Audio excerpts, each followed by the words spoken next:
After a frustrating loss in Canada, the U.S. men's national team now has a must-win qualifier against Honduras and St. Paul. Let's talk about it.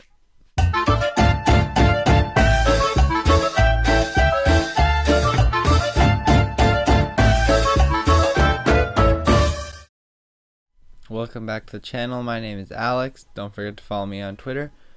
And yeah, let's jump right into this video. USA versus Honduras. Though before we jump into talking about the US and Honduras for this game, let's just look back to that Canada game a couple days ago in Hamilton, Ontario. Didn't really go according to plan for the US. Well, in some facets it did, at least according to Greg Berhalter. The US did in fact control most of the game and dominated possession, but just couldn't create much in the final third. It was just a very frustrating night for the US.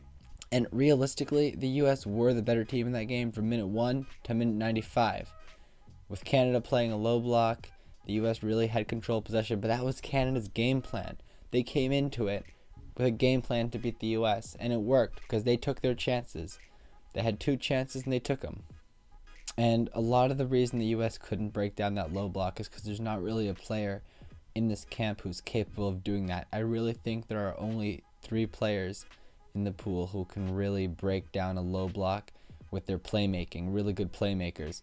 I think those are Gio Reyna, who's injured, Georgi Mihailovic, who didn't get called up, and Richie Ledesma, who is not 100% fit. So I don't know why we didn't utilize Mihailovic, didn't even bring him to the roster, even though he was in camp.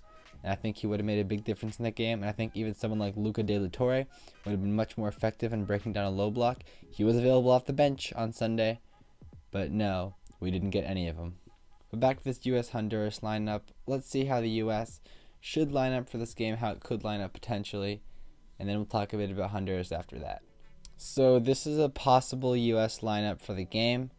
This is kind of what I'd like to see combined with what I think Berhalter will do. So for the goalkeeper, it's obviously going to be Matt Turner. He did have a couple nice saves against Canada. Maybe could have done better on the first goal in particular.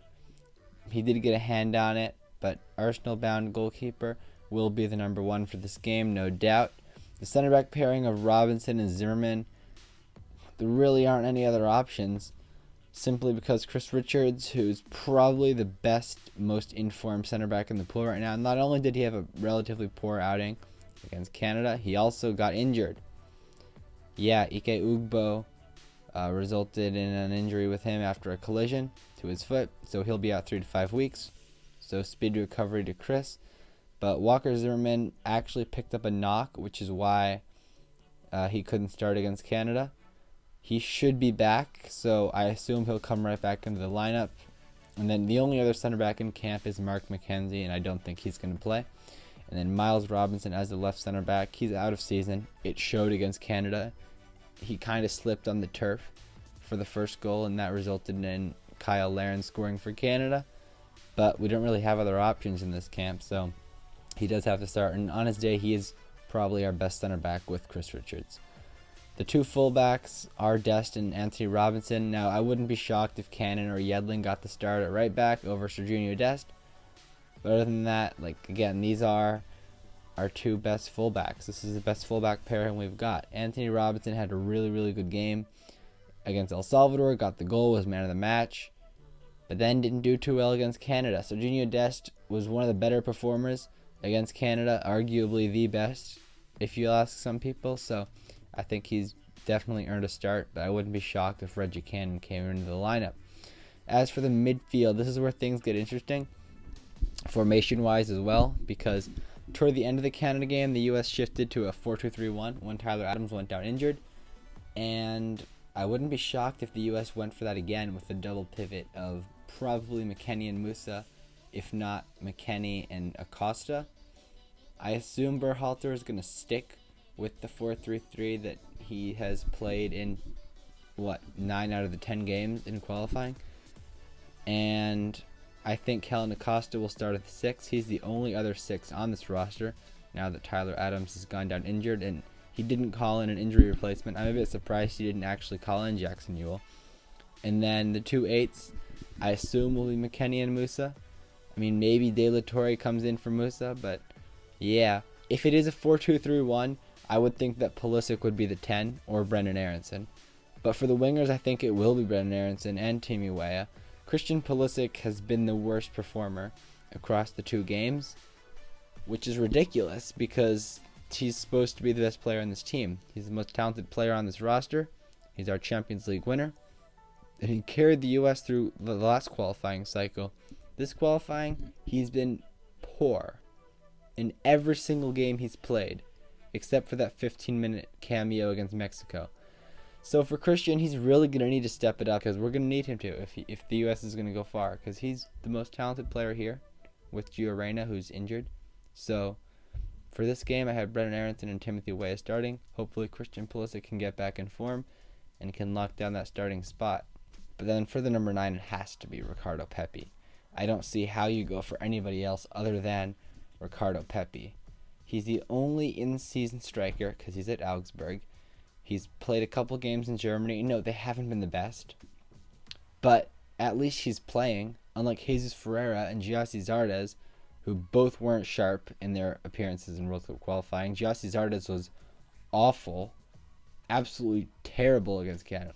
Jesus Ferreira in the first game, he did actually get an assist with a header, but he really missed some chances that he should have scored.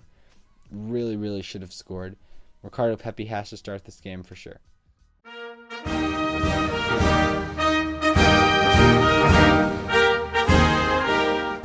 The opposition is Honduras, and I'm honestly going to keep this section short because I feel bad for them. I'm just going to give you a quote, and this is going to be pretty much the full analysis on the Honduras overview before we look at how their team is going to line up.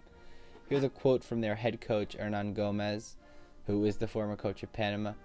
"My staff and I are at an unfortunate time where everyone's patience is gone, at a stage where this job is unpleasant. We're in a situation where there's no respect or credibility. It's not working." As of right now, he is still the coach of Honduras, but I expect that this would be his last game as the head coach of Honduras, and he would be gone, presumably, by resignation. Honduras are not in a good spot. They haven't won a single game. I don't know how this is possible, because in June, they probably were equally matched with the U.S. in the Nations League. Now, the U.S. played a terrible game, but they were still very, very good.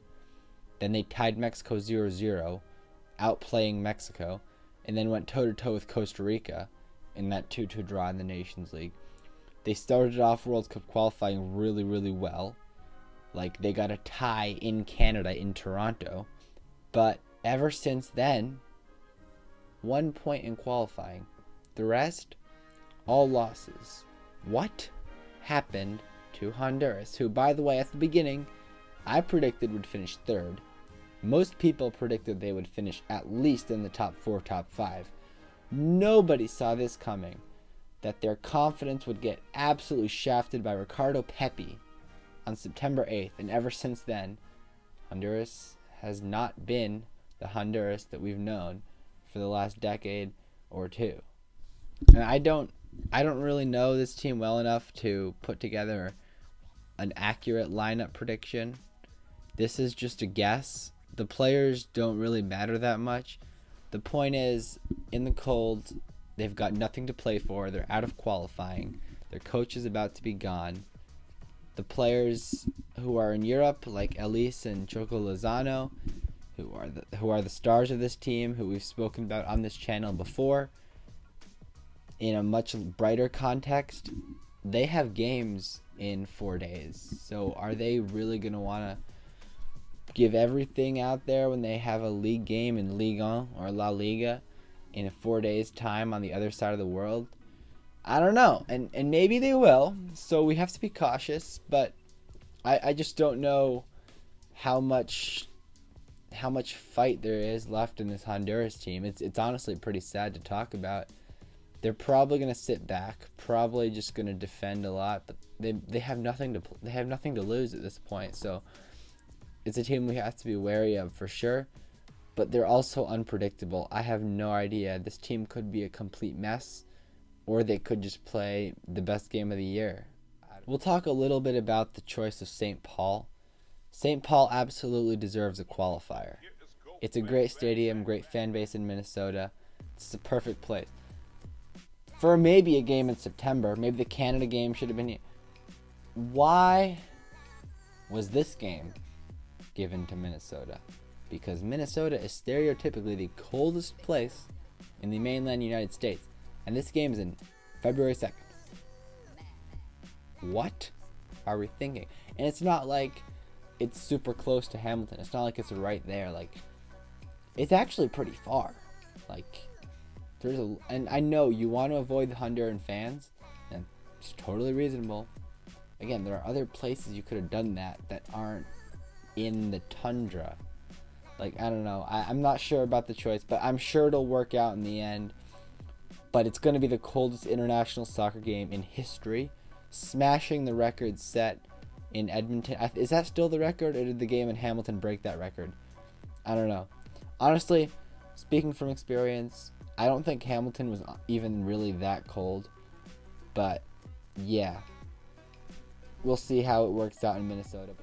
So let me know what you think of this game. How should the U.S. line up? What do you think the U.S. is going to smash Honduras? What's your expectation? What's your minimum expectation? I'm going to go with my prediction, 2-0 to the United States of America. 3 points on the board, one step closer to Qatar, going into that crucial final window, and looking forward to that crucial game in Orlando, USA against Panama, and also a little cheeky game at the Azteca as well. Don't forget to follow me on Twitter, and I'll see you guys later.